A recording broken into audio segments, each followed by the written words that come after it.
Hi everyone, Jamie here, sunny Arizona. As the sun goes down, we look to the east. Those are the wallabies. But I hope everybody's doing well. We are. Been weird.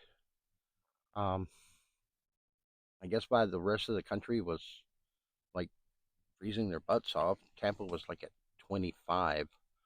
We were at like 79. We've been in the 70s now for about 2 weeks, and unfortunately, I think spring is sprung. Um, we're getting flowers coming up a little early, way early. We've got trees breaking. It's been weird, but what are you gonna do? So we're just hopeful that in the next coming month or so, we don't have no hard temperatures. But as you can see, everything's doing well. The one thing about the temperatures that's bringing up the dilemma and things coming awake is I'm questioning, should I water? I haven't watered this side of the yard over here since, I want to say October, right around October, and everything's doing well. We've had good rains. Soil's pretty saturated. I'm not seeing any signs of stress, anything. So I think I'm going to wait over here and just keep watering the things that I've newly planted, like the palm trees over here. Um, Over in the food forest, we've got a few more things planted. And that's going to be our planting, I think, for the year. We planted out all the prickly pears, and we're going to be planting out some agaves. Uh, Probably put a few grasses out here just to experiment and see what happens. But it's a matter of maintenance. I mean, I can only bring in so much water. And right now, I'm pushing the limit. I could probably add a few small things, which I may do. But overall, the big things that I need the water, we're pretty much to the max on this side. Now, this year, I'm going to really try to go maybe only watering twice a month on this side and see what happens. I think for the most part, everything is fairly established. Time to kind of start, I guess, stressing them out a little bit and see what happens. I can always add water. Now, I'm not including the new palm trees or the orange tree, just the deserts. So it's kind of the plan for now. We're going to see what happens. But let's go take a look over here in the food forest and see what new trees we got planted. Now, over here, cannas, I cut those down. They're coming back. The honeysuckle's starting to grow again.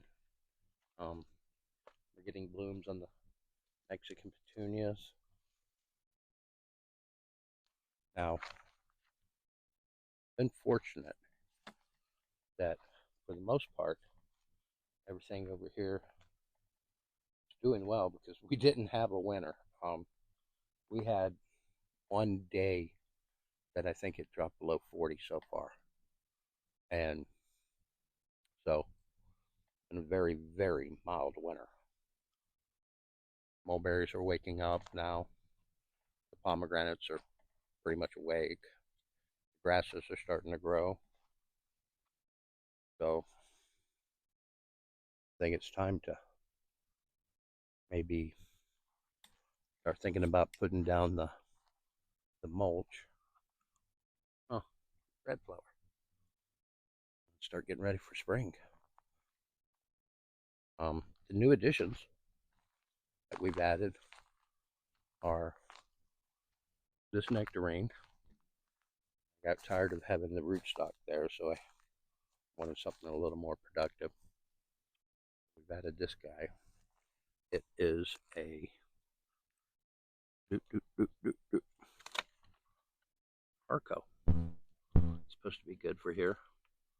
Doesn't need pollinator. So that should work out. And we got a new plum. And this is a funny story behind this plum.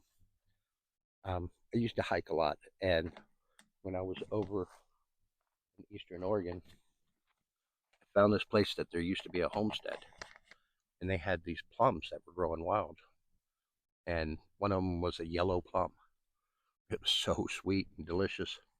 I never forgot about it. And I've been searching for a yellow plum since then, and ran across this one and looked it up and everything. Blind taste test. They rated this the best plum they've ever tasted. So it's not just me, but we got that. Gonna give it a shot, and hopefully it gets pollinated by the plum I have back here, which is a Santa Rosa. If not, I'll add another. That's how much I want a yellow plum. And we added this jujube. It's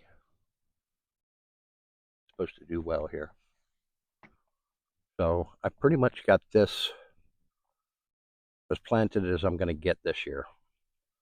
I don't plan on adding too much more except for ground cover and stuff that people had suggested and I'd been wanting to try, so we're going to add.